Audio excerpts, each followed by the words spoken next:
तो चलिए शुरू करते हैं। देखिए अभी तक देख रहे हैं ढप ढप ढप ये लोग अभी तक नहीं शांत है। वो कोई बांस का खंभा ही ना रहा तो कोई कुछ और कर रहा है, समझ रहे हो ना आप। हाफ माइंड लोग सब है, अभी तक बर्तन मारा ये सब जो होता है ना वो सब ढबढबा रहा है।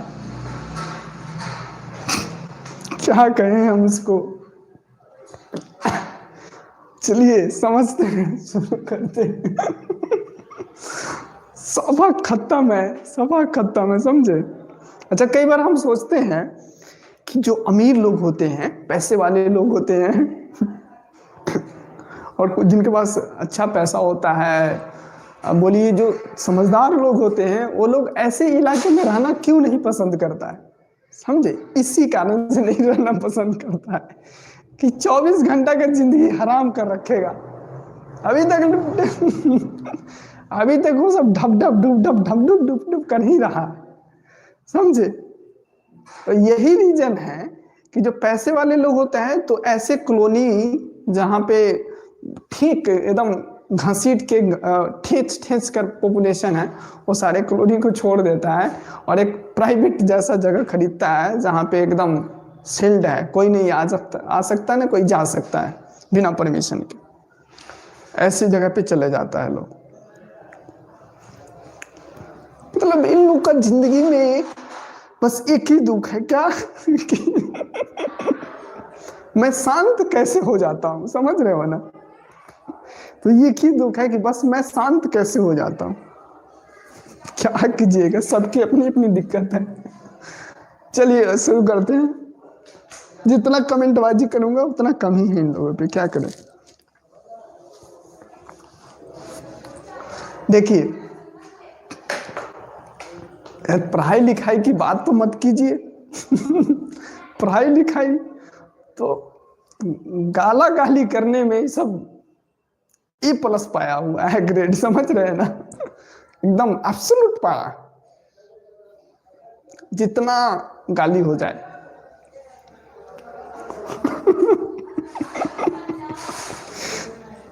सच में सही में ना, रात अब होने वाला है ना, 12 बजने वाला है तब ये हाल है। पता नहीं सब क्या करने वाला है। आज सवेरे 8 बजे से फिर वही ड्रामा शुरू हो, 8 बजे से नहीं 7:30 से वही ड्रामा फिर शुरू हो जाएगा। कोई इधर बर्तन पटकेगा, कोई इधर उसको गरियाएगा, कोई इधर उसको गरियाएगा, कोई इधर हुरहुराएगा, कोई इधर नचाएगा, फोर फार उठा पटक नी तो तारे सब जो करता रहता है, क्या कीजिएगा। चलिए मैं भी चाहता हूँ कि ठीक ठाक पैसे कमा कर इस कॉलोनी को छोड़ूं, एक किसी बढ़िया कॉलोनी में सेटअप हो जहाँ पे खुद थोड़ा भी साउंड पोल्यूशन ना हो। और फाइनेंस कमीशन को अब हम लोग समझने की, हाँ पीके ही समझिए, पीके ही समझिए। बिहार के लोग हैं तो बिहार के देख रहे हैं ना, अभी शोरगुल कर रहा है, जैसे लग रहा है कि भी वो लोग डिस्कशन डिबेट कर रहा है कि स्टेट का जस्टिस कितना बढ़िया होना चाहिए। अभी तक डिबेट चल रहा है। चलिए आपको भी मेरे द्वारा सुनने का मौका मिला। फाइनेंस कमीशन पे हम लोग लौट आते हैं। देखिए तो फाइनेंस कमीशन का जो स्टैटिक पोर्शन है उसके बारे में हम लोग कल डिस्कस किए हुए थे, समझे हुए थे और आज इनके देरों को समझे हैं। तो ये सारी चीजें मैंने आपको बताया समझाया कि स्टैटिक्स पोर्शन में क्या चीजें हैं, वो आपके एग्जामिनेशन पॉइंट ऑफ व्यू से इम्पोर्टेंट है, समझने के लिए, आपके देखने के लिए, जानने के लिए इम्पोर्टेंट है। ठीक है, कल फिर मैंने आपको बताया कि लंबा चौड़ा पार्ट है, लंबा चौड़ा नहीं, ऐसे बहुत सारी चीज जुड़ा हुआ है। तो मेरा पढ़ाने का मकसद पता है क्या होता है कि सारे डॉट्स को ना मैं, ये जो सारे डॉट्स है इन सभी को आपस में इंटरलिंक कर दूं कि ये सब एक ही हैं, है ना। ये सब ऐसे क्यों हैं, ये सब जो डॉट्स हैं कि फंडामेंटल्स क्लियर हो। जब विजन क्लियर होना तो रास्ते अपने आप बन जाता है, समझ रहे हैं ना। तो उसी तरीके से कोई भी सब्जेक्ट्स को समझने के पीछे उसका फंडामेंटल्स क्लियर होना चाहिए। फंडामेंटल्स क्लियर होने के साथ साथ क्या है कि उसका डॉट्स जो है सारे कंसेप्ट एक दूसरे से लिंक्ड हो जाए, पॉलिटी इकोनॉमी से जुड़ जाए, इकोनॉमी ज्योग्राफी से जुड़ जाए, और ज्योग्राफी बाकी जो हिस्ट्री है वहां से जुड़ जाए, या हिस्ट्री पॉलिटी से जुड़ जाए, इकोनॉमी से जुड़ जाए, सारे सब्जेक्ट्स इंटरलिंक्ड हो, साइकोलॉजी से जुड़ जाए, फिलोसफी से जुड़ जाए, साइंस टेक्नोलॉजी सब जब एक साथ जुड़ने लगता है ना, तो समझिए कि आप you are on the right direction. ठीक है, चलिए, तो ये जो है हमारा पढ़ाने का अप्रोच यही है। मैं चाहता हूं कि कोई भी स्टूडेंट हो वो इस तरीके से पढ़े कि ओवरऑल अंडरस्टैंडिंग बनाए, ओवरऑल समझदारी अपना विकसित करे और सारे के सारे सब्जेक्ट्स के बारे में समझे जाने। ठीक, अब देखिए फाइनेंस कमीशन के बारे में कल तो कुछ जो चीज़ें मैंने आपको बताया था वो सारे मैंने आपको समझाए ही बताए हैं। खान, गुड इवनिंग, कैसे हो आप? बढ़िया, मैं आशा करता हूँ बढ़िया हूँ। अब मैं आपको इसमें बताता हूँ कि वर्टिकल डिवोल्यूशन क्या होता है। कल मैं आपको इंट्रोड्यूस हालांकि कर दिया था। और हॉरिजॉन्टल डिवोल्यूशन यानी डिस्ट्रीब्यूशन या डिवोल्यूशन बोलिए, वितरण, वो किस तरीके से काम करता है। और डिविजिबल पूल क्या होता है, जिसको डिविजिबल पूल को ही बोलिए ग्रॉस टैक्स रेवेन्यू, जो सेंट्रल गवर्नमेंट के पास जो आता है सारा पैसा, उसी को जो टैक्स के थ्रू आता है वो सारे पैसे, कौन कौन से टैक्स के थ्रू जो पैसा आता है जिसको बांटना पड़ता है स्टेट्स के बीच में, ये सारे सिस्टम मैं आपको समझाता हूँ। किस चीज को कितना वेटेज दिया जाता है, स्टेट्स को कितना पैसा, किस स्टेट्स को कितना जाना चाहिए, वो सारे क्राइटेरिया फाइनेंस कमीशन क्या है कि वेटेज के आधार पे, नंबरिंग के आधार पे उस चीज को काम करता है और फिर बांटने की प्रयास करता है पैसे को। मैं भी बढ़िया हूँ खान, ठीक हूँ, मस्त हूँ, बस प्रयास चल रहा है लड़ाई लड़ने की, तो आप लोग के साथ है तो हार कर भी जीत जाऊंगा, है ना। अब देखिए समझाता हूँ आपको क्या है। हालांकि कल मैंने आपको थोड़ा सा इसमें समझाया था। देखिए कि वर्टिकल डिवोल्यूशन में क्या है कि यहाँ पे सेंटर और स्टेट्स के, इधर लिखता हूं जी, ठीक है ना, कि सेंटर और स्टेट्स के बीच में पैसे कैसे डिवाइड होगा, ये होता है वर्टिकल डिवोल्यूशन। ठीक, अब मान लीजिए जैसे कि मैंने आपको बताया था कि 100 रुपये सेंटर ने कि सारा जो ग्रॉस टैक्स रेवेन्यू है उससे 100 रुपये कमाया, इस 100 रुपये में कितना पैसा स्टेट्स को जाएगा ये डिसाइड किया जाएगा कि स्टेट्स पैसा कितना जाएगा। ठीक है, तो जैसे आपको पता है कि 15th फाइनेंस कमीशन ने क्या किया, 41% कर दिया कि भैया 41% यानी 100 रुपये में से 41 रुपये स्टेट्स को दो, और बाकी जो पैसा है वो अपना सेंटर रखे, अपना डिफेंस पे खर्चा करे, जो रिसर्च डेवलपमेंट है, हेल्थ है, एजुकेशन, वो सारी चीज़ों पे काम करे, उन सभी चीज़ों पे खर्चा करे। ठीक,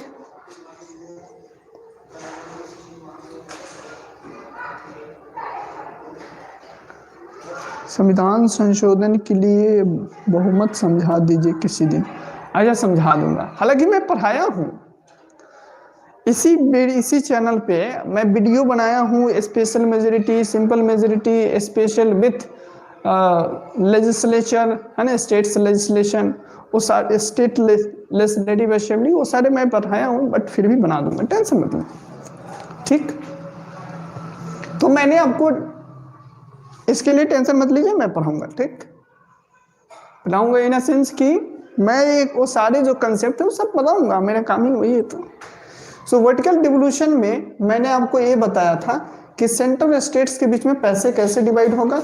ठीक, दूसरा हॉरिजॉन्टल डिवोल्यूशन में क्या है कि यहाँ पे स्टेट्स और स्टेट्स के बीच में पैसे कितना कैसे डिवाइड होने, यानी जो 41% जो रुपया है, ये 41% कि आपके बिहार को कितना जाना चाहिए, यूपी को कितना मिलना चाहिए, केरला को कितना मिलना चाहिए, कर्नाटका को कितना मिले, तमिल को कितना मिले, महाराष्ट्र को कितना मिले, है ना, बाकी एमपी को कितना मिले, यानी 28 के 28 जो हमारे स्टेट्स हैं, इन सभी स्टेट्स को इस 41 रुपए में से कैसे मिलना चाहिए, ये होता है हॉरिजॉन्टल डिवोल्यूशन। ठीक है, हॉरिजॉन्टल जिसको डिवोल्यूशन बोलता है या डिस्ट्रीब्यूशन बोलिए।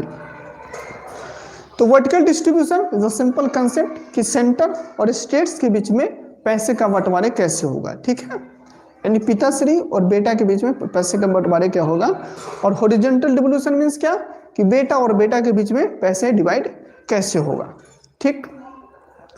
अब क्योंकि वर्टिकल डिस्ट्रीब्यूशन में कोई दिक्कत ही नहीं है, यहाँ पे तो सीधे खत्म कि जितना पैसा आया वो फाइनेंस कमीशन क्या है सिफारिश करेगा कि ठीक है, सेंटर्स का देखेगा कि सेंटर्स को इतने पैसे की ज़रूरत है, स्टेट्स को भी इतना मिलना चाहिए, तो उसके हिसाब से क्या है कि पैसे डिवाइड कर देता है कि ठीक है। पहले क्या है कि जैसे आपको पता है कि पहले 32% क्या है पैसे स्टेट्स को जाता था, अब बाकी सारे जो पैसे बचा आपको 68% वो सेंटर को गया। लेकिन क्या है कि 14th फाइनेंस कमीशन क्या कर दिया, उसको 42% कर दिया, ठीक है ना। 32 से बढ़ाकर 10% एक्स्ट्रा बढ़ा दिया 14th फाइनेंस कमीशन, ठीक। क्यों बढ़ाया, इसके पीछे जीएसटी था, कंपनसेशन वगैरह था, बाकी जो रेवेन्यू लॉसेस हो रहा था स्टेट्स को वो सारी दिक्कत था, स्टेट्स के अपना जो बजट डेफिसिट था वो है, ये सारी चीज था इसके पीछे लॉजिक,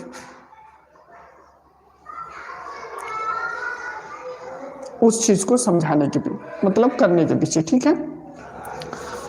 अब क्या है कि हॉरिजॉन्टल डिवोल्यूशन में तो vertical devolution is a simple, बस सेंटर और स्टेट्स के बीच में पैसा कैसे डिस्ट्रीब्यूट होता है।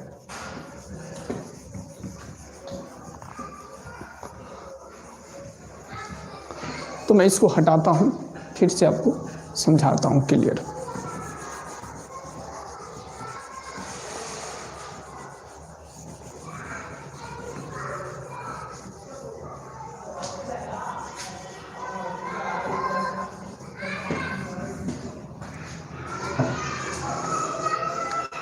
देखिए, तो मैंने आपको बताया कि हॉरिजॉन्टल आपको समझना है, हॉरिजॉन्टल डिवोल्यूशन हिंदी में भी वही, ठीक है। अब इसमें क्या है कि स्टेट्स ये जो 41% है, इस 41% को स्टेट्स के बीच में कैसे बांटा जाए, सभी के सभी स्टेट्स के बीच में, यहाँ पे खेल होता है।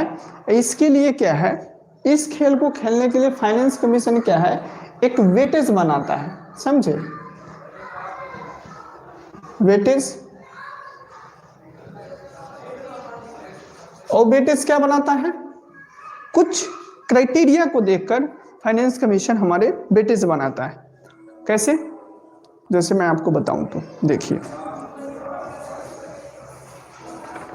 सबसे पहला क्या है कि वेटेज निर्धारित करने के लिए, क्या पूरा लिखकर बताऊं मैं, तो देखिए पहला सबसे लिया जाता है वो है इनकम डिस्टेंस, इनकम डिस्टेंस कि आय का अंतर कितना है, उस चीज को क्या किया जाता है। अब एक तरफ मैं लिखता हूं पुअर स्टेट, ठीक है, एक तरफ लिखता हूं रिच स्टेट्स।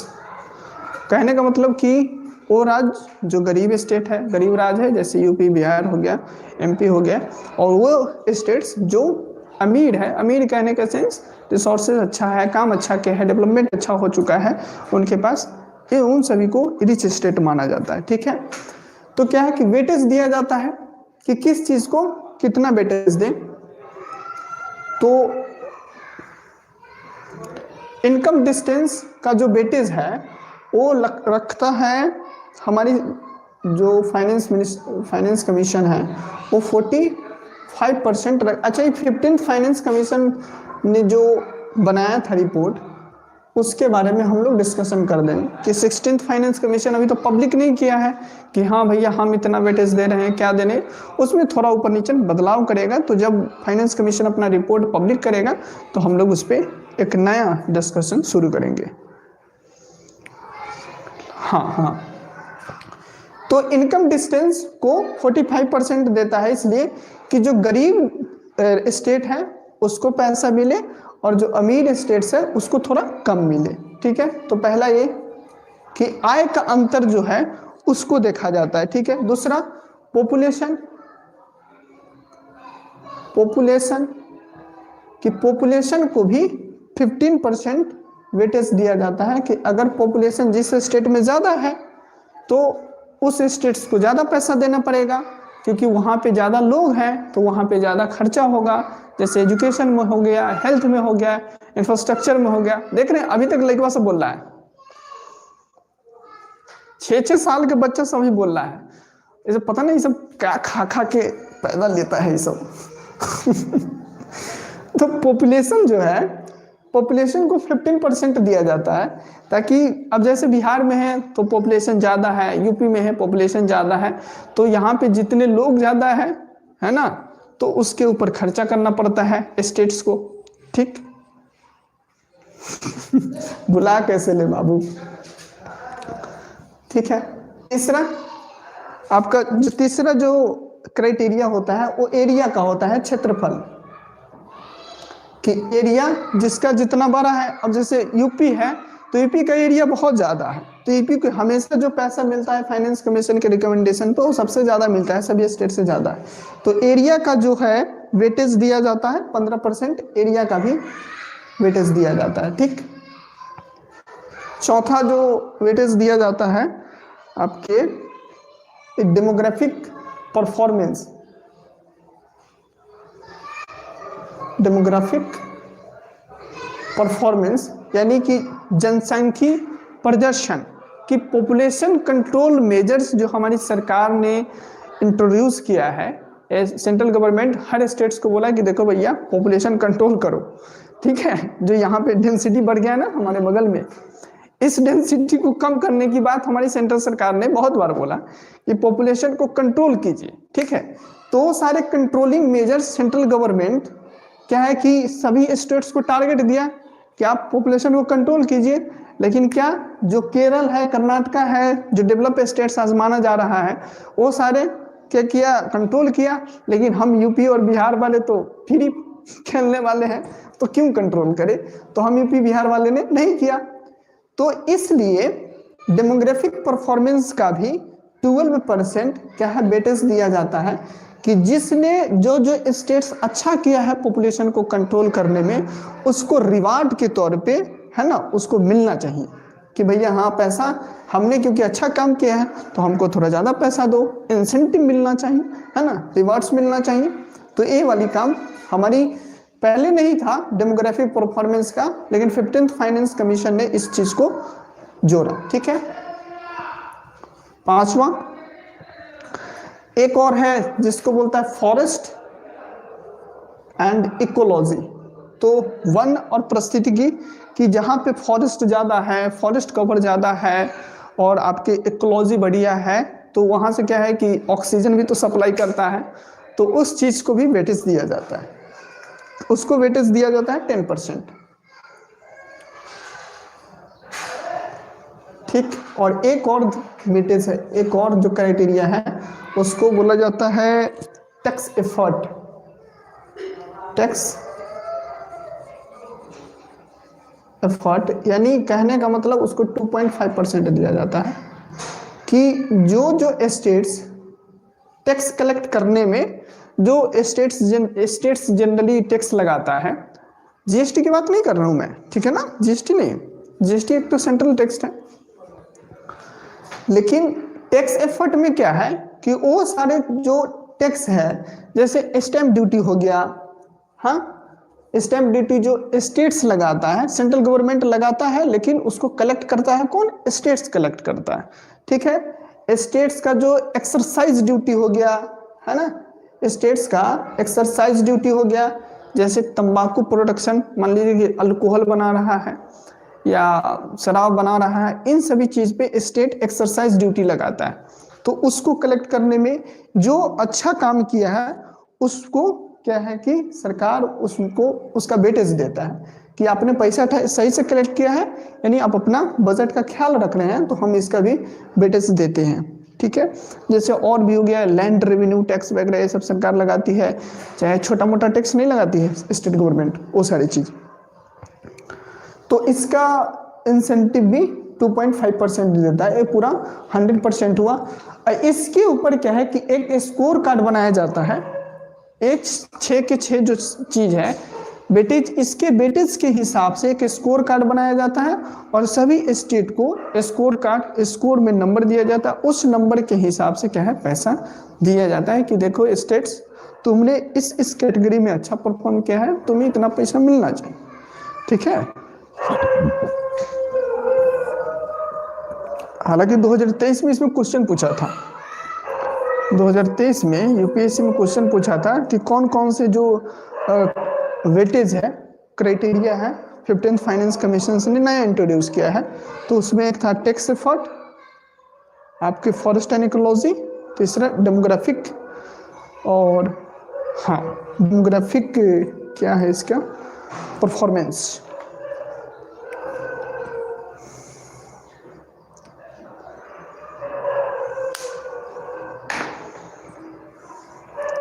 यहां तक समझे? नहीं समझे तो मैं फिर से समझाता हूँ, नॉट वेल। तो आपका चैट देख लेता हूँ। Which subject do you teach in? Usually 11 बजे, 11 से 10:30 चाहिए, 10 साढ़े 10 से 11 बजे के टाइम रहता है, 11 से 12 के बीच में नाइट, लेट नाइट टॉक्स की तरह हम लोग काम करते हैं। ठीक है अंजलि, यही है। अब समझिए, तो फाइनेंस कमीशन क्या है, अभी ये पॉलिटी के क्लास कंसेप्चुअल टॉक्स, अभी जो हम काम कर रहे हैं अंजलि, एक कंसेप्ट्स पे बात कर रहे हैं, जो कंसेप्ट्स एक दूसरे से इंटरलिंक्ड होता है और सब्जेक्ट्स के एक बीच में होता है ना, वो पॉइंट जो एकदम बीच में है उस पे सारा जो कंसेप्ट से जुड़ा हुआ रहता है, तो वो सारे जो कंसेप्ट है उस पे हम लोग बात करना अभी शुरू किए हैं। तो कुछ कुछ टॉपिक्स लिए हैं और जो आने वाला समय है उसमें हम लोग डिस्कशन करने का काम करेंगे। वो कोई भी सब्जेक्ट हो, इकोनॉमी हो, हिस्ट्री हो, पॉलिटी हो, कोई भी सब्जेक्ट हो, जो कंसेप्चुअल टॉक, जिस पे कंसेप्चुअली बात होना चाहिए, जिस पे डिस्कशन होना चाहिए, उस पे बात करने की कोशिश करता हूँ। ठीक है, तो जैसे फाइनेंस कमीशन है, अब फाइनेंस कमीशन है तो इकोनॉमी में भी है, पॉलिटी में भी है।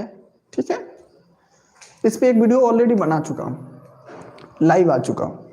तो देखिए फाइनेंस कमीशन ने, 15th फाइनेंस कमीशन ने क्या किया कि वेटेज दिया इस 6 चीज को कि इनकम डिस्टेंस कितना है, कि जो गरीब स्टेट्स हैं या जो अमीर स्टेट्स हैं उसके हिसाब से हम 45% उसका वेटेज देंगे, पॉपुलेशन को हम 15%, एरिया को 15%, डेमोग्राफिक परफॉर्मेंस को कि आपने पॉपुलेशन कंट्रोल मेजर अच्छा तरीके से इंप्लीमेंट किया तो हम 12% उसका देंगे, आपने इन्वायरमेंट को बचा रखा है, फॉरेस्ट एंड इकोलॉजी को बचा रखा है तो उसका भी हम वेटेज आपको 10% देंगे, और आपने टैक्स कलेक्शन करने पे अपने लेवल पे, स्टेट्स अपने लेवल पे टैक्स अच्छा से कलेक्ट किया है तो हम उसका भी वेटेज 2.5% देंगे।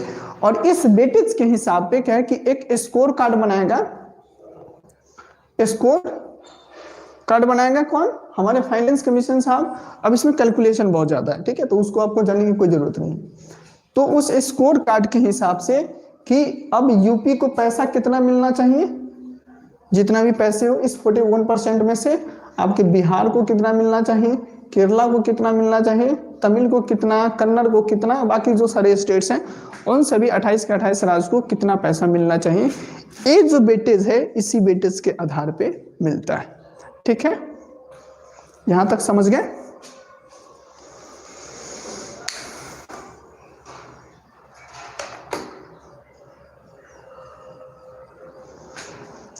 ठीक है बाबू,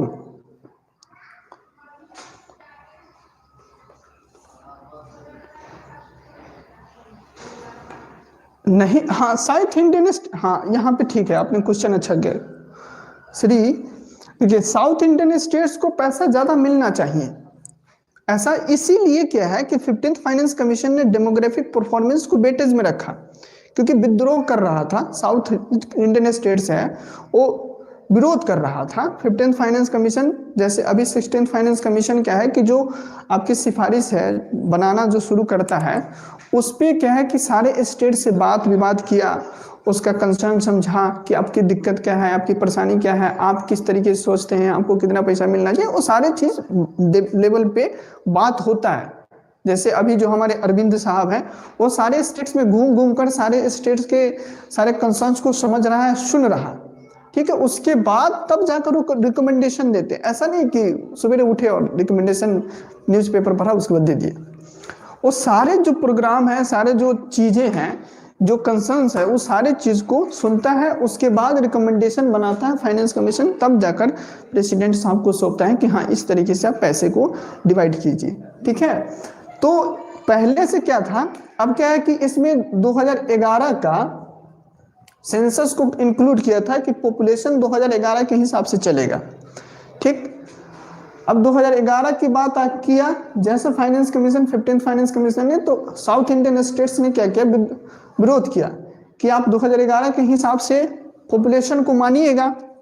तो फिर हम तो पॉपुलेशन कंट्रोल मेजर्स लिए, तो हम अपने एरिया में, हम अपने क्षेत्र में क्या है, पॉपुलेशन को कंट्रोल कर रखे हैं। तो भैया हमारा तो पॉपुलेशन कम हो गया है, जनसंख्या में हम कम है, तो पैसा तो आप सबसे ज्यादा पॉपुलेशन 15% दे रहे हैं उसका वेटेज, तो हमारा पैसा तो ऐसे ही कम हो जाएगा, तो हम तो ना मानेंगे।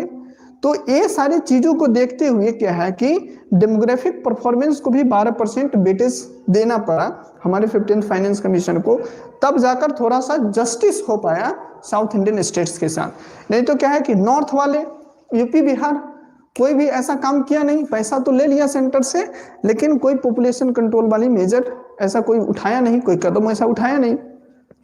तो इनका क्या है कि इनकम डिस्टेंस भी दूर हो रहा है, गरीब हो रहा है, तो इस कारण से इनका भी पैसा ज्यादा मिलना चाहिए। दूसरा, पॉपुलेशन भी बढ़ रहा है, तो इसमें भी इनका बढ़त हो गया। लेकिन साउथ इंडियन स्टेट्स क्या है, पॉपुलेशन भी कम हो गया और इनकम डिस्टेंस भी इनका ज्यादा बढ़ रहा है, तो गरीब स्टेट्स तो अब रहा नहीं। दूसरा, डेमोग्राफिक परफॉर्मेंस वाला बात अब था नहीं पहले, तो इसके कारण क्या है कि जो कम पैसे है, जो पहले पैसा इनको मिलता था वो पैसा कम होता जाता था, हो जा रहा था। इसके कारण से डेमोग्राफिक जो प्रोग्राम्स है उसको भी इसमें इंक्लूड करना पड़ा 15th फाइनेंस कमीशन को, तब जाकर जस्टिस हो पाएगा। इसलिए अब जो अभी जो 16th फाइनेंस कमीशन है बनने वाला, 16वें हैं, इसमें यही चैलेंज है कि जो हमने डेमोग्राफिक परफॉर्मेंस में जो काम किया है, एक तो ये है कि तो हमारा पॉपुलेशन क्या है कि कंट्रोल स्टेबल हो गया है भैया। यूपी बिहार की बंथी पूछिए, तो इनका कहने का मतलब है साउथ वाले स्टेट्स को, नहीं साउथ के स्टेट्स के कहने का मतलब है कि पैसा हमसे लेते हो और पैसा दे देते हो बिहार यूपी को, और करता क्या है, कुछ भी नहीं, बर्बाद कर देता है।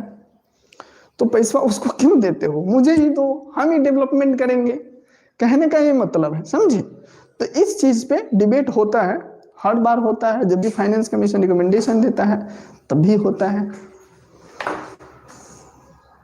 ठीक, अब सुनिए, आई होप इतना आप समझ गए होंगे। एक वेटेज देने का यानी एक क्राइटेरिया बनाने का, पैसे डिवाइड करने का एक तरीका है।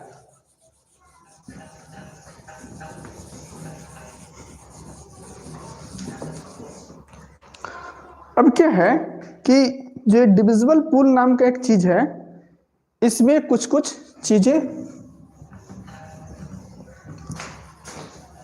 समझिए क्या है।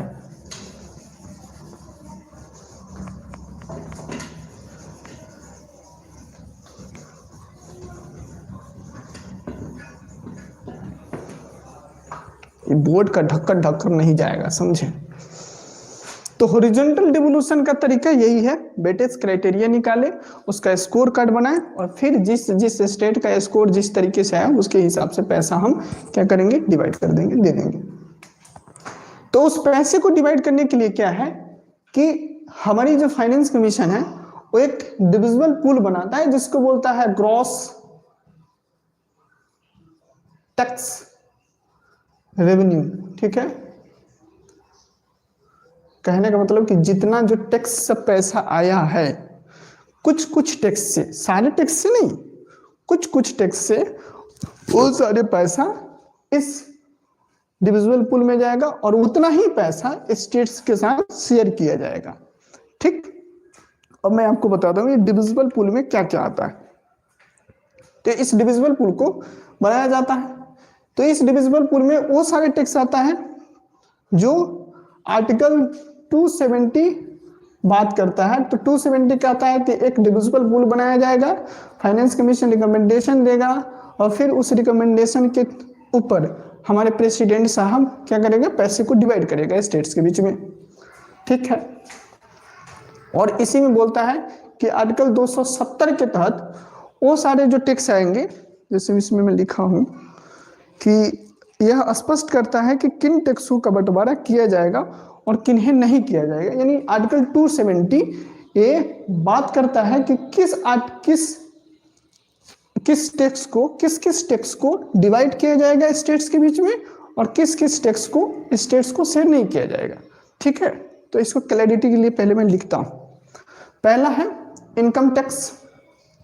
इनकम टैक्स आप लोग जानते होइएगा, क्या है इनकम टैक्स बताओ तो। दूसरा है कॉर्पोरेट टैक्स। कॉर्पोरेट टैक्स नहीं जानते तो मैं एक्सप्लेन करता हूं, ठीक है। तीसरा CGST, central goods and services tax. और क्या है, union exercise duty. Union exercise duty, ठीक। और एक है कस्टम ड्यूटी। कस्टम ड्यूटी आप लोग पहले बताओ इस सब का मतलब क्या जानते हो ना आप लोग। हाँ, 1 2 3 4 5 6 जानते हो कि नहीं।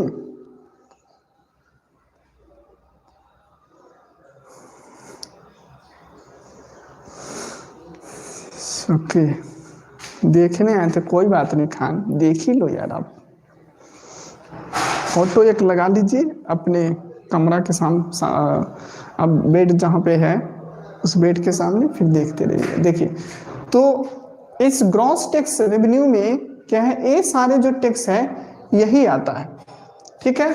और कौन कौन से टैक्स नहीं आता है, जो आर्टिकल 268 में लिखा हुआ है, जो 269 में लिखा हुआ है, 269A में लिखा हुआ है, ठीक है।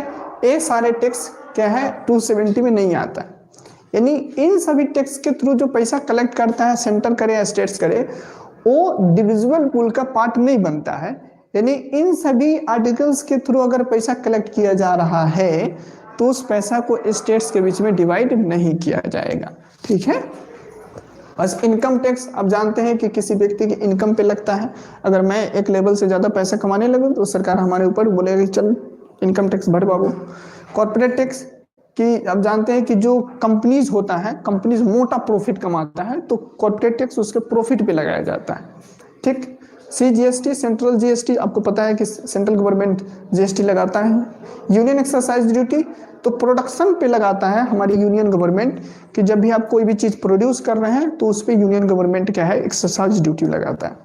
कस्टम ड्यूटी, जब भी आप कोई भी चीज़ इंपोर्ट कर रहे हैं किसी दूसरे कंट्री से, विदेश से, तो उस पर हमारी सेंट्रल गवर्नमेंट क्या है कि कस्टम ड्यूटी लगाता है और कस्टम ड्यूटी के थ्रू आपसे क्या है कि पैसे लेता है।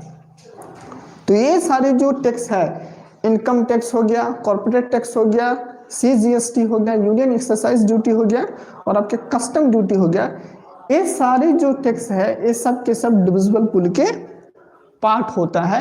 यानी इन सभी टैक्स के थ्रू अगर पैसा सेंटर के पास आ रहा है तो वो सारे पैसा स्टेट्स के बीच में डिवाइड किया जाएगा, ठीक है।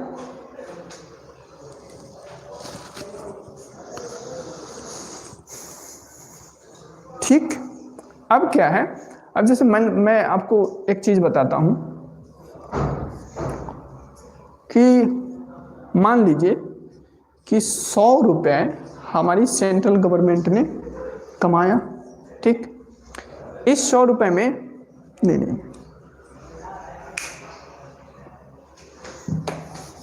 इससे पहले मैं आपको बताता हूं कि किस चीज पे नहीं लगेगा, ठीक।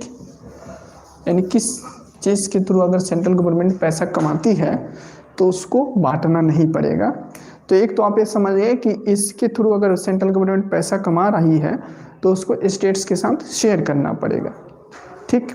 किस चीज के साथ नहीं शेयर करना पड़ेगा, तो उसके लिए क्या है, पहला सेस एंड सरचार्ज।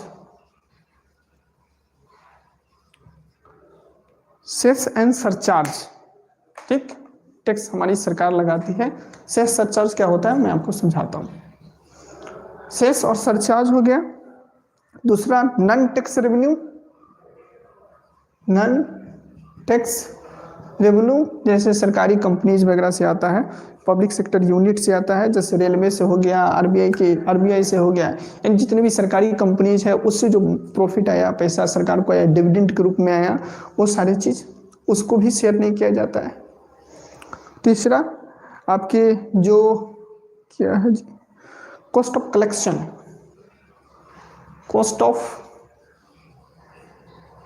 कलेक्शन कहने का मतलब कि जो टैक्स, इन सभी टैक्स को कलेक्ट करने में जो पैसा खर्चा होता है उसको भी इसी में से काटा जाता है।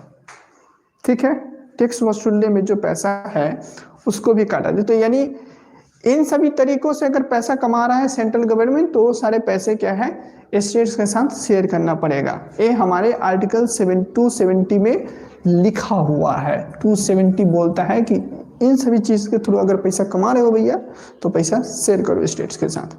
ठीक, सेस और सरचार्ज की बात करता है 270 क्लॉज 1 में बात करता है कि सेस और सरचार्ज के थ्रू अगर पैसा सेंट्रल गवर्नमेंट कमा रही है तो उस पैसा को शेयर नहीं करेगी। दूसरा कि नॉन टैक्स रेवेन्यू, यानी सरकार अपने पब्लिक सेक्टर यूनिट से कमा रहा है, पीएसयू से, तो उस पैसे को भी शेयर नहीं करेगा। ठीक है ना, जो हमारे जो कंपनीज है जो सेंट्रल गवर्नमेंट की, वो सारे कंपनीज, उन सभी से अगर पब्लिक सेक्टर यूनिट से पैसा जो आ रहा है, डिविडेंड आ रहा है, रेवेन्यू आ रहा है, वो प्रॉफिट आ रहा है, वो सब भी शेयर नहीं करेगा। दूसरा, इन सभी चीज को अगर कलेक्ट करने में जो पैसा हमको लग रहा है उस चीज को भी हम काट लेंगे इसी पैसा में से। ठीक, अब देखिए, तो मान लीजिए कि 100 रुपए है, सेंट्रल गवर्नमेंट इन सभी चीजों से 100 रुपए कमाया टोटल से। ठीक, आपके इनकम टैक्स, कॉर्पोरेट टैक्स से, GST, union exercise, custom duty, बाकी ये सारे 100 रुपए में से सेंट्रल गवर्नमेंट कहती है कि 10 रुपए क्या है कि हम सेस से कमा रहा हूँ, सेस एंड सरचार्ज से कमा रहा हूँ, तो 10 रुपए भैया उसको माइनस कर दो। ठीक, फिर सेंट्रल गवर्नमेंट कहती है कि जो नॉन टैक्स रेवेन्यू है वो हमारा भैया कितना, मैं कितना जोड़ा, 15 रुपए कि नॉन टैक्स रेवेन्यू, हालांकि क्या है कि सेस एंड सरचार्ज से सेंट्रल गवर्नमेंट ज्यादा पैसा कमाती है, तो इसको 15 कर लीजिए। ठीक, और इसको 10 कर लीजिए, तो 10 रुपए इन सभी से 100 रुपए कमाया, जिसमें से 15 रुपए सेस एंड सरचार्ज से कमाया, नॉन टैक्स रेवेन्यू से 10 रुपए कमाया, कॉस्ट ऑफ कलेक्शन में 2 रुपए चला गया। ठीक है, बचा कितना चला गया ये पैसा, तो 75, 78, कितना बचा रे, 73 रुपीज है ना, मैथमेटिक्स कमजोर है मेरा, तो 73 रुपए बचा। अब इस 73 रुपए में से जो पैसा है वो 41% क्या है, पूरे के पूरे स्टेट्स को जाएगा, और बाकी जो पैसा बचा वो पैसा हमारे क्या है कि 59% वो हमारे सेंटर को जाएगा। समझ में आया? यानी हमारी सेंट्रल गवर्नमेंट ने जितने भी पैसा कलेक्ट किया उन सभी पैसे में से वो सारे पैसे सेंट्रल गवर्नमेंट साइड कर लेगा, जिसको नहीं बांटना है। क्या नहीं बांटना है? सेस एंड सरचार्ज जो सेंट्रल गवर्नमेंट लगाती है। सेस सरचार्ज क्या होता है मैं समझा रहा हूँ आपको।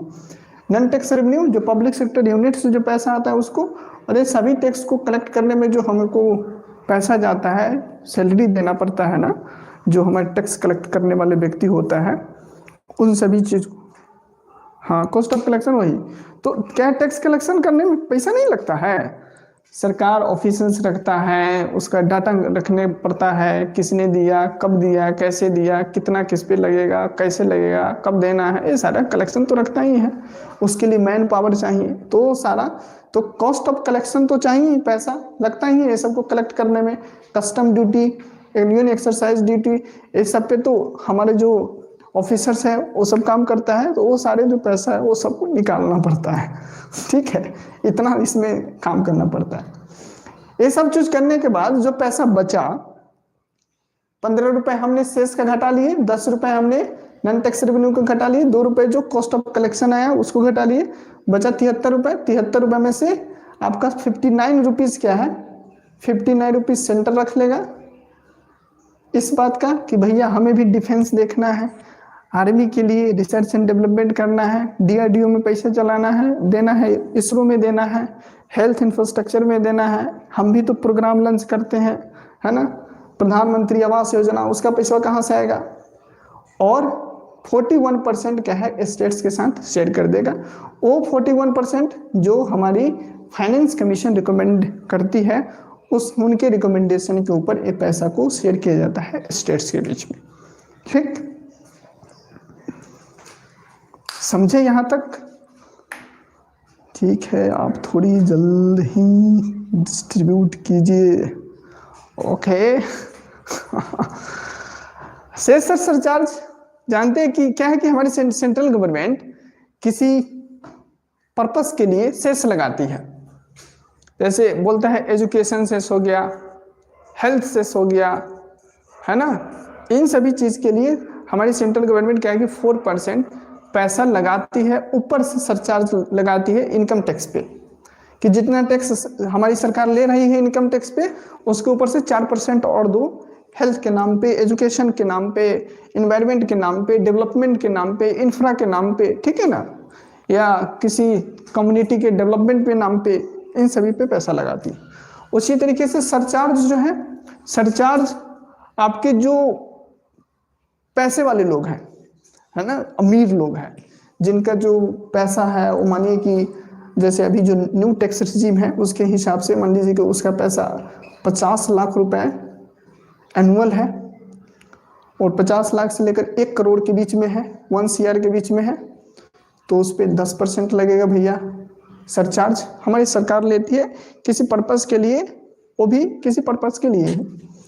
या मान लीजिए 1 करोड़ से ज़्यादा है तो फिर 15% सरचार्ज लगाती है इनकम पे, कि आपका इनकम अगर 50 लाख रुपए है, 1 करोड़ है सालाना, तो उस पर आप बोले को 10% सेस दीजिए, सरचार्ज दीजिए, 4% सेस दीजिए, और बाकी जो इनकम टैक्स है जो भी है वो तो भरवे कीजिए, तो भरवे कीजिए। तो हमारी सरकार क्या है ना कि सारा का सारा पैसा ऐंठ लेता है, सारे जो कॉर्पोरेट लोग हैं, जो इंडिविजुअल्स हैं, उन सभी से पैसा ले लेता है।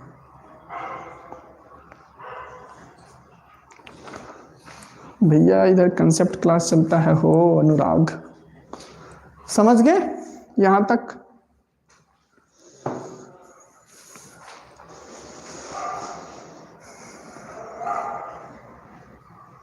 समझ गए? बताइए।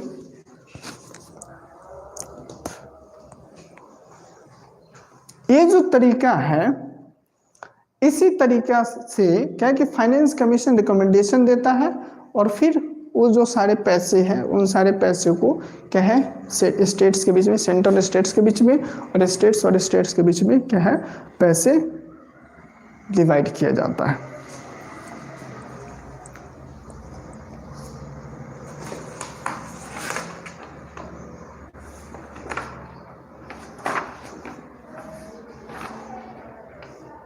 चलिए इतना समझ गए तो अच्छा कम हो गया। Thank you. चलिए अब देखिए आगे। अब ये तो पैसा हमारी ये क्या है फाइनेंस कमीशन जो रिकमेंडेशन देती है उस पर हमारी सरकार है, सेंट्रल गवर्नमेंट है, वो स्टेट्स को मदद करने के लिए पैसा तो देता ही देता है, ठीक है। क्योंकि अब क्या है कि अब सरचार्ज के नाम पे और सेस के नाम पे भी महामारी फैलाता है सेंट्रल गवर्नमेंट, समझे? इसमें दिक्कत क्या है उसको समझिए। सरचार्ज और जो आपके सेस मैंने आपको बताया है, तो सेंटर का हमेशा जो कंसर्न होता है, सेंटर कह रहा हूँ, स्टेट्स, सारे स्टेट्स सेंटर को ये पॉइंट आउट करता है कि भैया जो आप सेस लगाते हैं, सेस एंड सरचार्ज,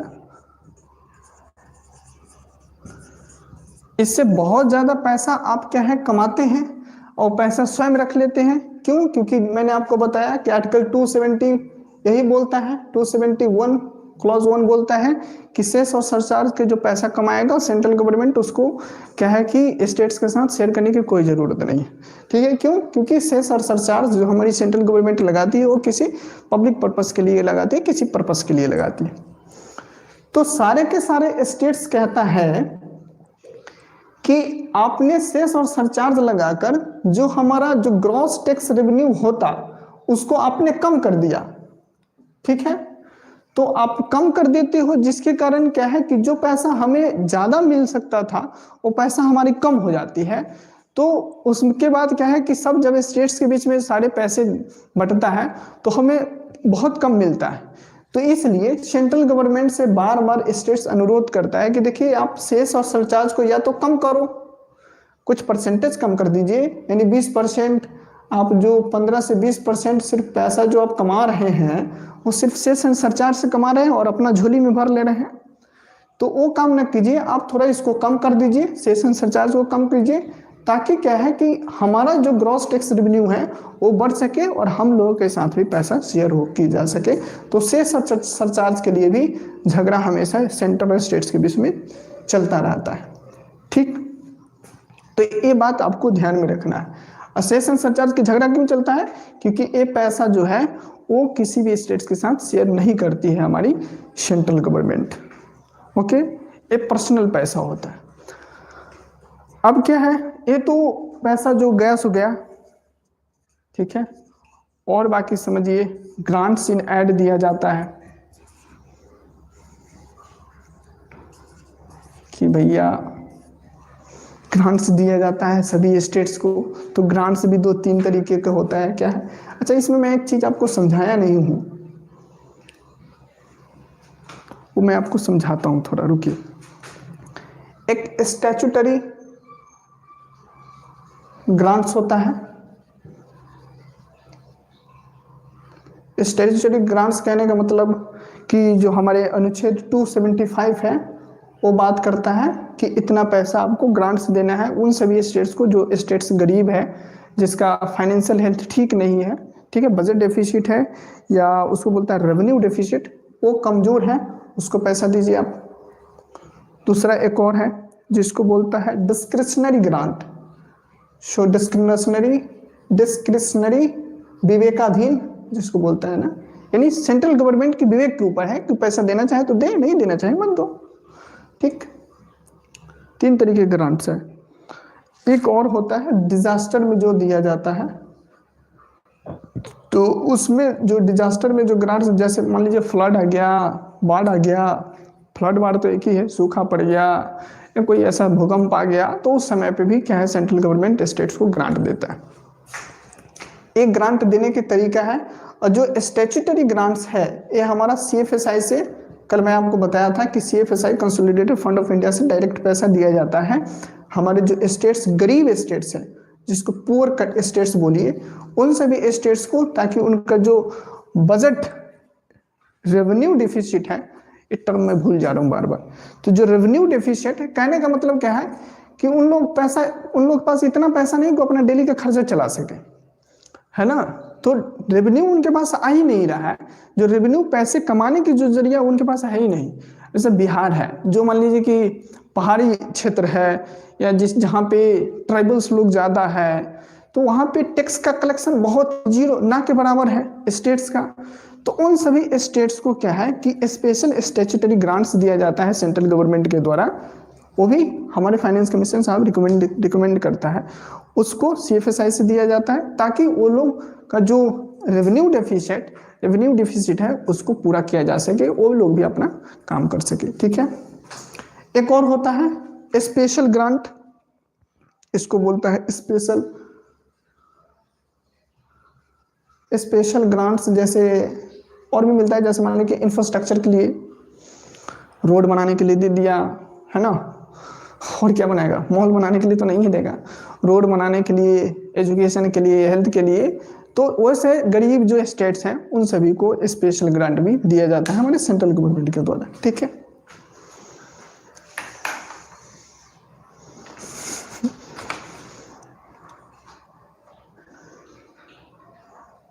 हाँ, एक सही बात आप बताए हैं, क्या है कि अच्छा सेंट्रल सेक्टर जो स्कीम्स है इस पे हम बात करते हैं, ठीक है। मुझे कंप्लीट कर लेने दीजिए थोड़ी सी बस। तो ये जो हुआ कि कुछ ग्रांट्स, तो ग्रांट्स में क्या है, सीधे पैसा उठाकर दे दिया, ले भैया तुम्हारी काम की जरूरत की चीज है, ले जाओ, कमाओ खाओ मौज करो, तो इसमें ज़्यादा दिक्कत नहीं है। तो मैंने 2-3 आर्टिकल लिखा था, उसको समझ लीजिए।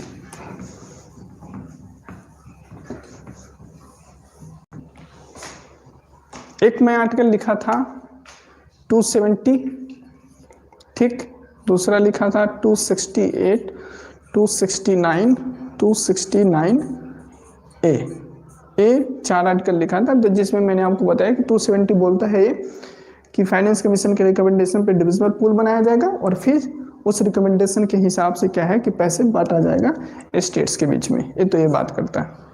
68 ये बात करता है, किधर गया जी, हाँ 68 ये बात करता है कि स्टैंप ड्यूटी से जो पैसा कमाएगा, स्टैंप ड्यूटी क्या है कि सेंट्रल गवर्नमेंट टैक्स लगाती है। स्टैंप ड्यूटी मतलब जो जमीन वगैरह लिखा पढ़ी का काम होता है ना, तो उस पर स्टैंप ड्यूटी देना पड़ता है, ठीक है। तो उस स्टैंप ड्यूटी से जो पैसा स्टेट्स सेंट्रल गवर्नमेंट लगाती है और स्टेट्स कमाती है, तो उस स्टेट का ही हो जाता है, तो उसको बांटने की क्या जरूरत है, ऑलरेडी स्टेट्स का है, ठीक। 269 में कौन सी टैक्स है, वो है सेंट्रल सेल्स टैक्स। पहले था सेंट्रल सेल्स टैक्स, जीएसटी आने से पहले सेंट्रल सेल्स टैक्स था, तो उस पैसा को भी देने की, वो तो खैर आई थिंक खत्म ही हो गया। अब 269 में क्या है, आईजीएसटी है ना, आईजीएसटी यानी integrated GST, goods and service tax. तो इंटीग्रेटेड जो जीएसटी है ये क्या है कि डेस्टिनेशन बेस्ड टैक्स है, मतलब GST is a destination based tax, ठीक है, कि डेस्टिनेशन यानी जहाँ पे प्रोडक्ट बेचा जाएगा वहाँ पे टैक्स कलेक्ट किया जाएगा, और जहाँ पे जो प्रोडक्ट है सर्विसेज से कंज्यूम किया जाएगा कंज्यूमर के द्वारा, उसी स्टेट्स को उस टैक्स का आधा हिस्सा उस स्टेट को जाएगा, आधा पैसे सेंट्रल गवर्नमेंट को चला जाएगा, ठीक है। तो ये सारे जो पैसे हैं, ये सारे पैसे को नहीं बांटा जाता है, बाकी वो सारे पैसे जो मैंने आपको बताया वो सारे जो टैक्स हैं उन सभी को बांटा जाता है।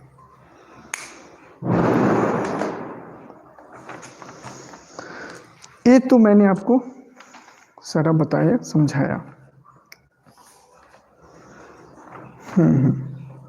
ठीक है सर। अरे परी कितना पढ़ते हो?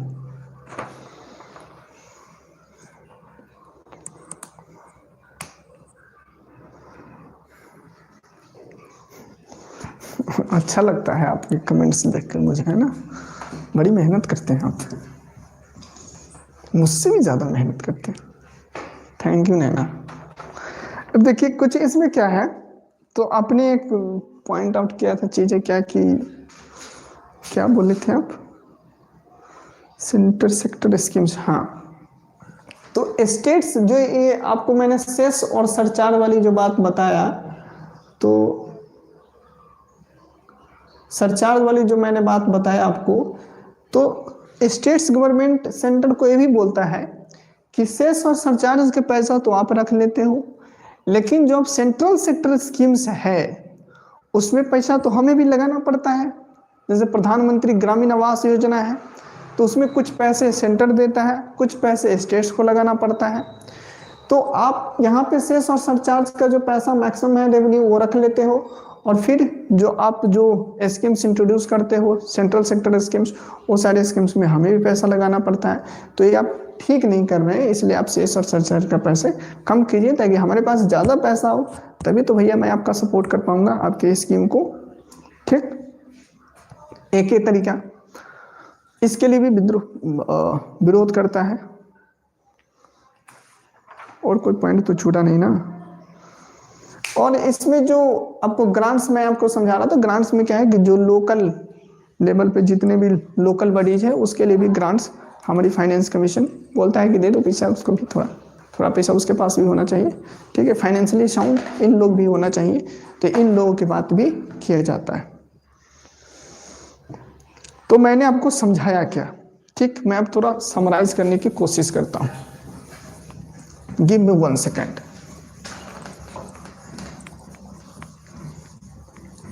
इस बोर्ड की खासियत है कि जल्दी मिटता नहीं है, समझे कि नहीं। अब मेरा आदत यही कि हम जब तक लिख लिख कर समझाऊं ना, तब तक मेरा मन न भरता है।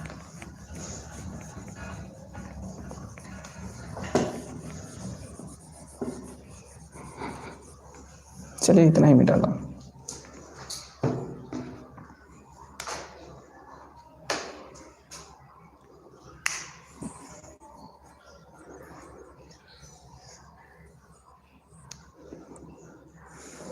क्या बोल रहे हो आप? ईओ क्या होता है वो? अरे पेस्ट कमेंट पेस्ट, मैं देख रहा हूँ आपका क्या नाम है? स्नेहा अग्रवाल, स्नेहा अग्रवाल जी, एग्जीक्यूटिव ऑफिसर। अच्छा,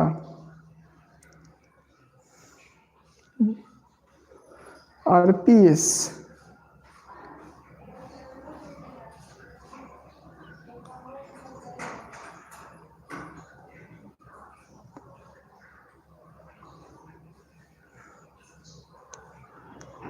एआरओ तो नहीं कराता हूँ, लेकिन मतलब जो मैं पढ़ा रहा हूँ तो किसी भी एग्जामिनेशन में काम आएगा, तो इसमें क्या है।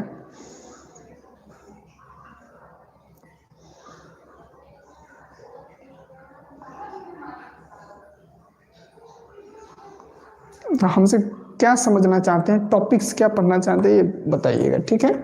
क्लियर बताइए। अब सुनिए, तो मैंने फाइनेंस कमीशन में आपको क्या समझाया कि फाइनेंस कमीशन किस तरीके से सिफारिश बनाता है, क्या क्या वेटेज लेता है, हॉरिजॉन्टल डिवोल्यूशन क्या होता है, वर्टिकल डिवोल्यूशन क्या होता है, स्टेट्स और सेंटर के बीच में कैसे पैसा बांटा जाता है जिसको हम वर्टिकल डिवोल्यूशन बोल रहे हैं, स्टेट्स और स्टेट्स के बीच में कैसे पैसा बांटा जाता है जिसको हम हॉरिजॉन्टल डिवोल्यूशन बोल रहे हैं, और स्टेट्स के बीच में पैसा बांटने के लिए क्या वेटेज क्राइटेरिया निकालता है, एक स्कोर कार्ड बनाता है, फिर उसके थ्रू क्या है पैसा दिया जाता है। फिर मैंने आपको बताया कि कौन से टैक्स है जिसको इंक्लूड करके डिविजिबल पूल बनाता है, यानी कौन से टैक्सेस है जिसको बांटा जाता है, कौन कौन से टैक्सेस है जिसको पैसा, जिस टैक्स से पैसा आएगा वो पैसे नहीं बांटा जाएगा स्टेट्स के साथ। ठीक, ये मैंने बताया। उसके साथ मैंने आपको थोड़ा सा बताया कि कुछ कुछ ग्रांट्स भी दिया जाता है स्पेशल केस में, जो गरीब राज्य है उसको ग्रांट्स दिया जाता है ताकि उन लोगों को गरीबी से बाहर निकाला जाए। ठीक है, और बाकी जो ग्रांट्स मिलता है वो आपके डिजास्टर के लिए, इंफ्रास्ट्रक्चर के लिए तो मिलता है, तो मिलता ही है। स्टेट्स बार बार एक कंसर्न जाहिर करता है कि भैया आप सेस और सरचार्ज के माध्यम से क्या है कि ज़्यादा से ज़्यादा पैसा लूट लेते हो, मुझे कम पैसे देते हो, इसके कारण मेरे पास कम पैसे आता है। तो हम कम पैसे में अपना एडमिनिस्ट्रेशन कैसे काम करें, क्योंकि हम ही को ज़्यादा देखना है, प्रशासन के काम करना है, एजुकेशन हो गया, हेल्थ हो गया, ये सारा चीज़ हमारे लेवल पे काम, हाँ मेरे को देखना पड़ता है। तो हमें कम पैसा देते हो, खुद पैसा क्यों रख लेते हो। तो सेंट्रल गवर्नमेंट भी उधर से आर्गूमेंट फेंकता है कि हमें भी डिफेंस पे खर्चा करना है, हमें भी रिसर्च डेवलपमेंट पे खर्चा करना है, तो हमें भी पैसा चाहिए, है ना, क्योंकि हमें भी तो देश की सुवरेनिटी को बचाना है। हमारा डिफेंस सेक्टर इतना कमज़ोर है तो कैसे काम चलेगा, आर्मी है, नेवी है, इस पर भी पैसा चाहिए।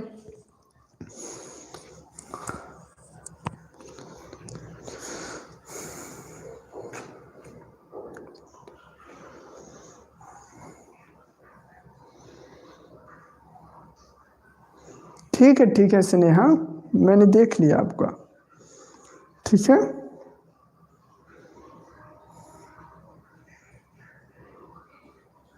अरे सुनो, शायरी सुनेगा, रुको पहले कंप्लीट करने दो मेरे को।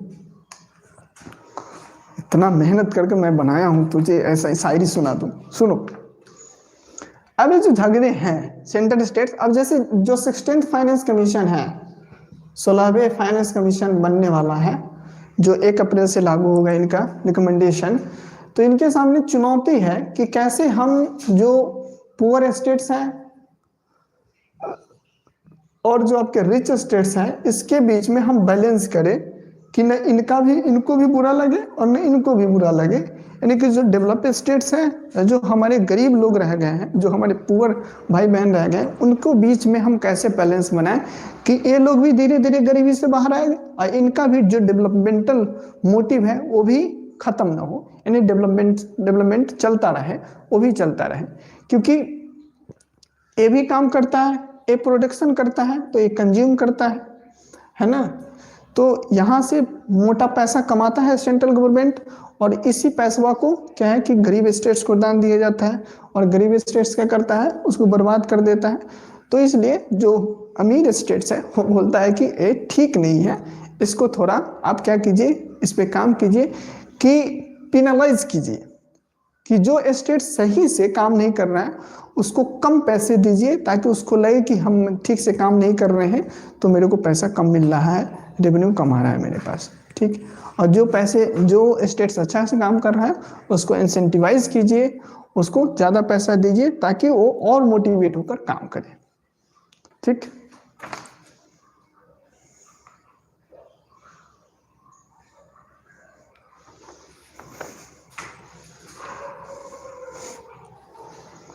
अब सुनिए अरविंद पनगड़िया।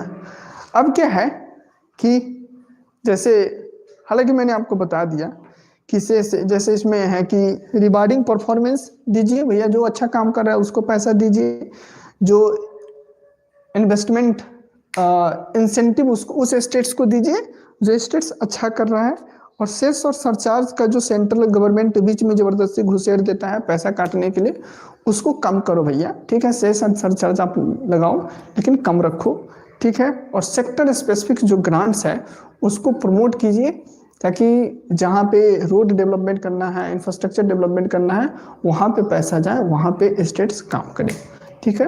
अब इंडिया में क्या है कि अब इतने स्टेट्स हैं, तो इसके बीच में एक ऐसा पूल हो कि सब एक साथ बंदा हो, जिसका सुंदर सी नाम दिया जाता है कोऑपरेटिव फेडरलिज्म, ठीक है ना। तो एक कोऑपरेटिव फेडरलिज्म को ध्यान में रखते हुए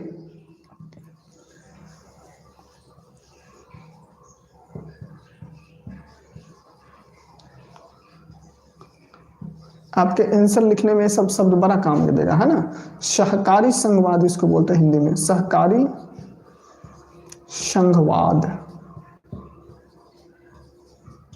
तो इस सहकारी संघवाद को ध्यान में रखते हुए कि हम कोऑपरेशन के माध्यम से क्या करें, आगे बढ़े, कि जो रिच स्टेट्स हैं, जो स्टेट्स अच्छा कर रहे हैं उसके साथ भी भला हो, जो गरीब स्टेट्स हैं उसका भी हाथ पकड़ करके उसको ऊपर ठेल कर लाया जाए, नहीं तो ये सब पॉपुलेशन बढ़ाने में ही रह जाएगा, ठीक। तो इस तरीके से काम कीजिए ताकि कोऑपरेशन के थ्रू काम कीजिए कि ओवरऑल पूरे देश का डेवलपमेंट हो, ना कि साउथ इंडिया डेवलप हो जाए और जो आपके नॉर्थ इंडिया है वो नीचे धंस जाए, गरीबी में उतर जाए। तो क्या है कि दोनों बैलेंस होना चाहिए, और तब जाकर तराजू एक साथ मिलेगा, मजा आएगा खेल खेलने में, ठीक है। यहाँ तक मेरा बात खत्म हुआ, अब आप अपना कहानी सुना सकते हैं बाबू, बताइए क्या समझ में आया। श्री खान, मुझ में 1000 खामियां हैं, माफ कीजिए पर अपने अरे सुनो, मेरे आईने के साफ करो पहले श्री, मेरे आईना को साफ करो, समझ में आया कि नहीं।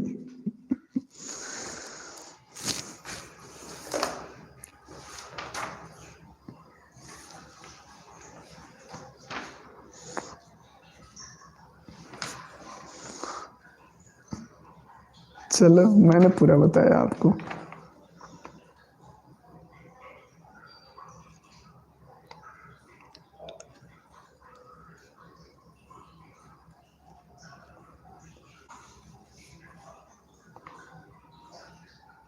ठीक है, थैंक यू। अगर कोई डाउट है, कुछ पूछना चाहे, हालांकि आप लोग पूरा लेक्चर देखते नहीं हो, मुझे भी मालूम है, सिर्फ सीरीज के अलावा, तो ठीक है, लेकिन जब भी मौका मिले देख लीजिएगा, ठीक है ना। हाँ नहीं देखिएगा तो कोई बात नहीं, देख लीजिएगा तो देख लीजिएगा, जैसे भी आपको समझ में आ जाना चाहिए, आपका काम होना चाहिए ना। अब शेर व शायरी पे आते हैं। तो यहाँ पे फाइनेंस कमीशन एंड हुआ, फाइनेंस कमीशन को अब हम छोड़ते हैं। एक sir please U R O की प्रिपरेशन करवाओ ना इंग्लिश मीडियम में। अरे मैं लंबा चौड़ा एक शायरी लिख के रखा था लेकिन छूट गया है, ले नहीं आया हूँ।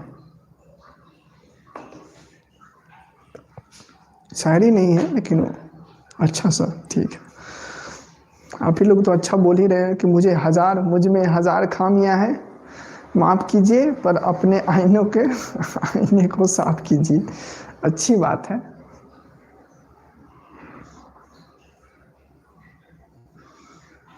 तो लिखे ना दो चार अच्छे शायरी लिखिए। तो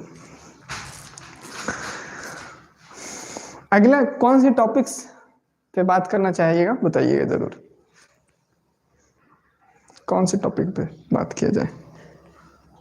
बजट आने वाला है कुछ दिन बाद है। बजट हालांकि मैंने आपको बताया था, समझाया था, बजट में ऐसा कुछ होता नहीं।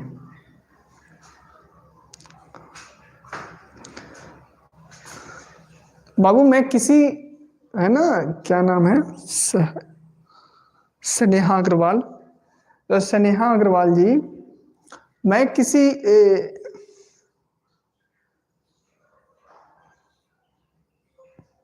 छोड़िए मैं नहीं बोलता।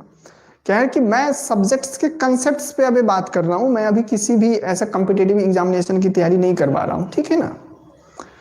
तो मैं वो नहीं करवा रहा हूँ, लेकिन हाँ आपको अगर मान लीजिए कोई सब्जेक्ट समझना है, कोई चीज़ें समझना है, पूरा सिलेबस मैं अभी नहीं करवा रहा हूँ, समझ रहे हैं ना आप। उसके लिए मेरे पास मैन पावर नहीं है, मैं उतना फ्री नहीं हूँ, टाइम की कमी है, तो बहुत सारी दिक्कत है। वो धीरे धीरे मैं करवाऊँगा। तो मेरे जीवन में अगर हो पाया तो बिल्कुल आपका सेवा करूँगा, ना हो पाया तो माफ़ कीजिएगा, ठीक है। लेकिन अगर सब्जेक्ट्स में कोई प्रॉब्लम है, दिक्कत है, कोई ऐसा कंसेप्ट आपको नहीं समझ में आता है, कोई जटिल चीज़ लगता है, तो आप उस चीज़ को बताइए, हमारी नज़र उस पर जाएगी, हम उस पर डिस्कशन और डिबेट करने के लिए रेडी हैं, बताने के लिए, समझाने के लिए आपके दिल से ओपन है, खुले हैं, ठीक है। तो परेशान मत होइए। बहुत से ऐसे लोग हैं जो आपको आरओ का एग्जामिनेशन की तैयारी करवा रहा है, आपकी ईओ का करवा रहा है, तो इसके लिए आप टेंशन मत लीजिए, ठीक है। इंग्लिश में कोई नहीं करवा रहा,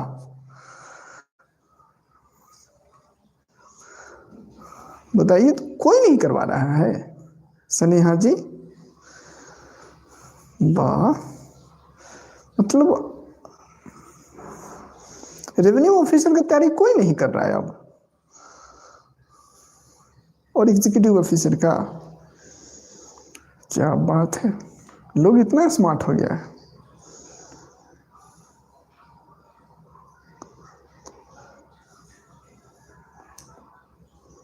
अच्छा, इसकी वैकेंसी कब आती है किसी को पता ही नहीं है। कितना इस बार वैकेंसी आया है, खूब जमकर। तो आप बताइए, दो चार व्यक्ति 5-10 अपने ग्रुप्स को जोड़िए। क्या इसमें पढ़ना क्या रहता है? यही सब history, economy, physics, chemistry, math, यही सब पढ़ना होता है ना। 40 से 50 ही आता है। ओ, तो कम से कम वैकेंसी आता है, इसलिए ना लोग टारगेट इसको नहीं करता है। कौन सा पेपर होता है? राजस्थान जीके और म्युनिसिपल एक्ट, ओके। तो राजस्थान जीके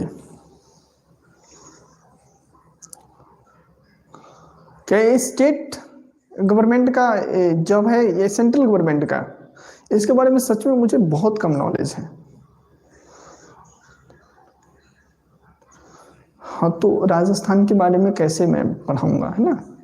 उससे स्पेसिफिक सब्जेक्ट है, स्पेसिफिक एरिया का सब्जेक्ट है, तो उसके लिए आपको वो व्यक्ति बेहतर समझा पाएगा, पढ़ा पाएगा जो उस एरिया से आता है ना। जो आपके राजस्थान पीसीएस किया हुआ है या राजस्थान पीसीएस की तैयारी किया हुआ है, जिनको समझ है वहाँ के हिस्ट्री के, अच्छे से लोकल कल्चर के बारे में समझ है, वो अच्छा से बताएगा, आपको समझाएगा, है ना।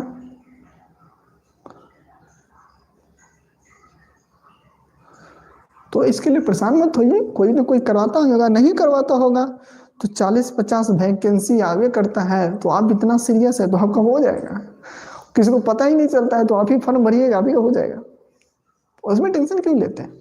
हाँ, थोड़ा मोड़ा तैयारी कर लीजिएगा, जिक्के जी से देख लीजिएगा अच्छा से, राजस्थान वाला। थैंक यू, क्या नाम है, स्नेहा जी, थैंक यू।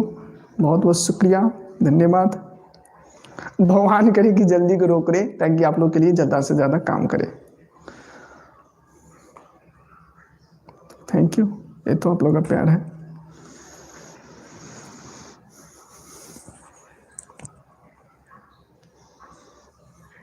और बेसिक सब यही होता है, तो देख लीजिएगा। अगर हमारी क्लास आपको अच्छा लगता होगा, आपको समझ में आता होगा तो देख लीजिएगा। अगर नहीं समझ में आएगा तो ज़रूर बताइए कि नहीं समझ में आता है ना, ताकि मैं उस चीज़ को चेंज करूँगा। अब मैं कुछ भी ऐसा गाना गाऊँ जो किसी को समझ में ना आए तो गाने का कोई मतलब नहीं है ना, वेस्टेज ऑफ टाइम है। अब शायरी आप लोग लिखो बढ़िया सा। पढ़ रहा हूँ। तो आपने लिखा है, अंधेरों चारों तरफ साए साए करने लगे। आवाज थोड़ा खराब हो गया है बट सुनिए। अंधेरे चारों तरफ साए साए करने लगे, चिराग, अच्छा चिराग लिखे हो, चिराग लिखा गया। चिराग हाथ उठाकर दुआएं करने लगे। ओके। शलीका जिनको सिखाया था हमने चलने का, वो लोग आज हमें दाएं बाएं करने लगे। हाँ, मजा नहीं आया शायरी में, थोड़ा अच्छा लिखिए। अंधेरा चारों तरफ साए साए करने लगे, चिराग हाथ उठाकर दुआएं करने लगे। शलीका जिनको सिखाया था हमने चलने चलने का, वे लोग आज हमें दाएं बाएं करने लगे। गुड।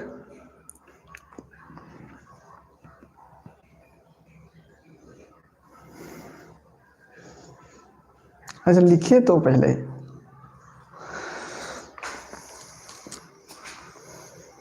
मैं आपको सुनाता हूँ, सुनिए। जब शेर व शायरी की बात ही चल रहा है तो मैं कुछ सुना देता हूँ आपको शायरी।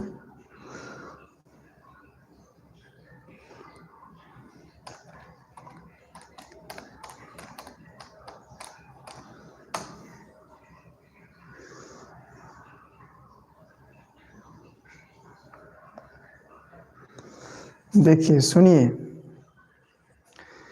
तेरी सादगी का हुस्न भी कमाल लगता है। सुनो मेरे बाबू सुनो।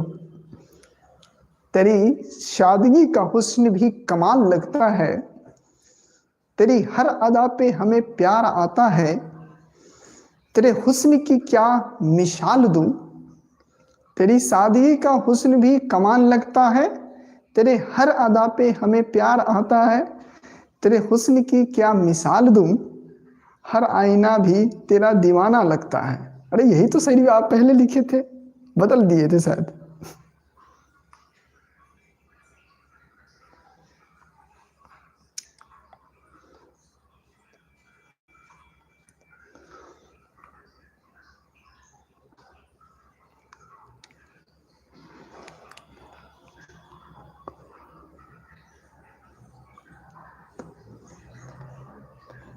अब एक और सुनिए, अच्छा है। और सुनो।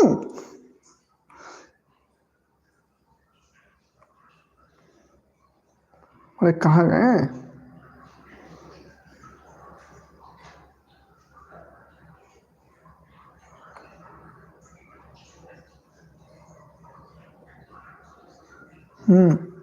चलिए मैं एक और सुनाता हूँ, इससे सुंदर है। नशा तेरी नजरों का असर करने लगा है, नशा तेरी नजरों का असर करने लगा है, धीरे धीरे मेरे दिल में उतरने लगा है। नशा तेरी नजरों का असर करने लगा है, धीरे धीरे असर मेरे दिल में उतरने लगा है। दिल घायल हुआ था इनसे टकराने के बाद, जख्म इस दिल का अब भरने लगा है। समझे?